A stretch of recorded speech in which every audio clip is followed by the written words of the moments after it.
Halo, halo, halo. Assalamualaikum warahmatullahi wabarakatuh. Bertemu lagi dalam pembelajaran bahasa Indonesia.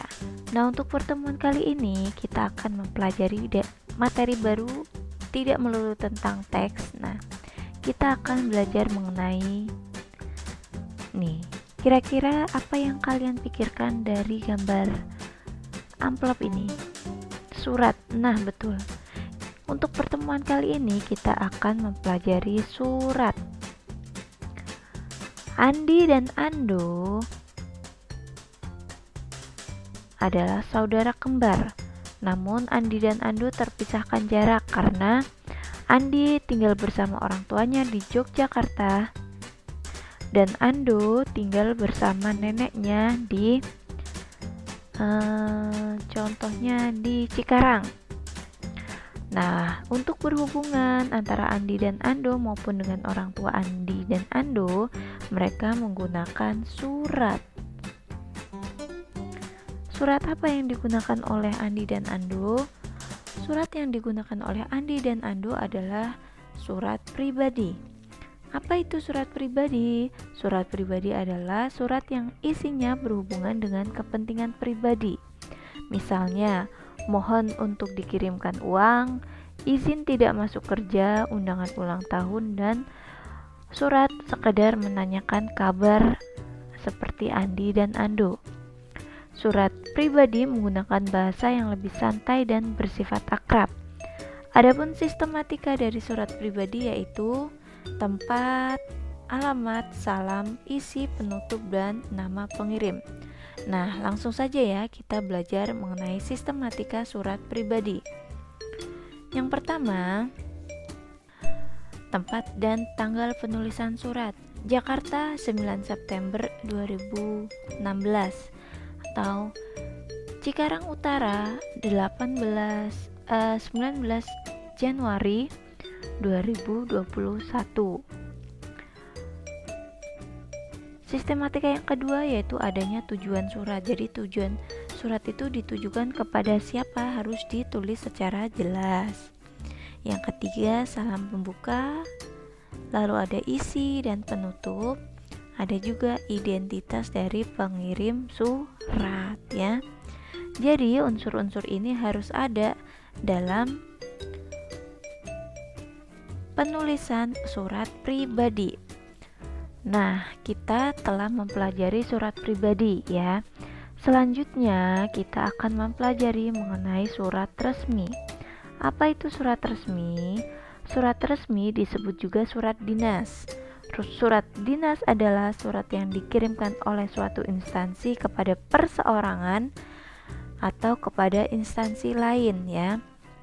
Contoh dari surat dinas adalah surat undangan, surat jual beli, surat perjanjian, nota dinas, dan lain-lain.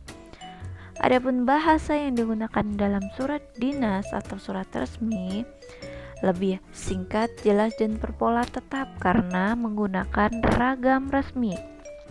Bahasanya jadi harus sesuai dengan ejaan bahasa Indonesia. Seseorang atau individu tidak boleh menuliskan surat dinas. Mengapa? Karena dalam surat dinas terdapat kop. Nah, ada pengecualian dalam penulisan surat dinas. Surat dinas tidak boleh dikirimkan oleh perseorangan. Tetapi ada satu surat pengecualian yang dikategorikan sebagai surat resmi, yaitu surat lamaran pekerjaan. Surat lamaran pekerjaan dituliskan oleh perseorangan dan ditujukan kepada instansi. Tetapi surat ini dikategorikan sebagai surat resmi. Nah, untuk memahami sistematika surat resmi, yuk kita simak berikut ini. Pada surat resmi yang pertama terdapat kop atau kepala surat.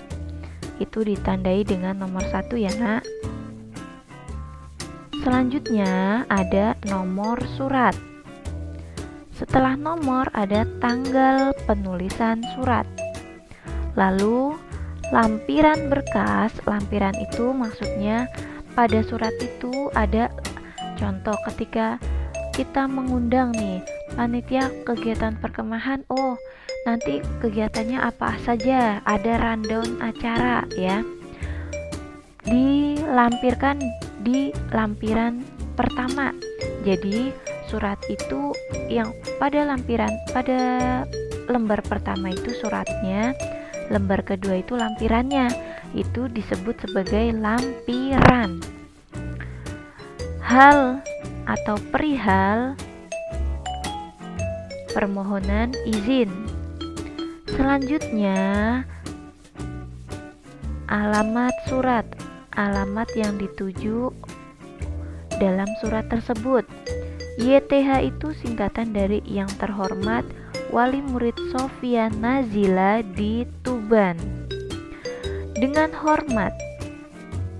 Dengan hormat merupakan salam pembuka, lalu ada isi dan ada juga salam penutup. Setelah salam penutup, terdapat identitas pengirim. Hormat kami, ketua panitianya siapa? Rozik Ahmad Zaini ya.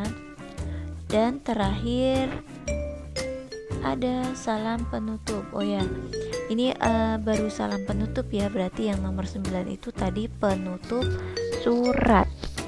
Nah, sistematika 10 unsur ini harus ada di surat resmi ya. Berbeda dari surat pribadi yang isinya lebih ringkas dan bersifat bebas, surat resmi isinya harus tertata dengan sistematika yang berurutan. Nah, berikut kita sudah mempelajari tentang surat. Selamat belajar kembali dan sampai bertemu di pembelajaran selanjutnya. Wassalamualaikum warahmatullahi wabarakatuh.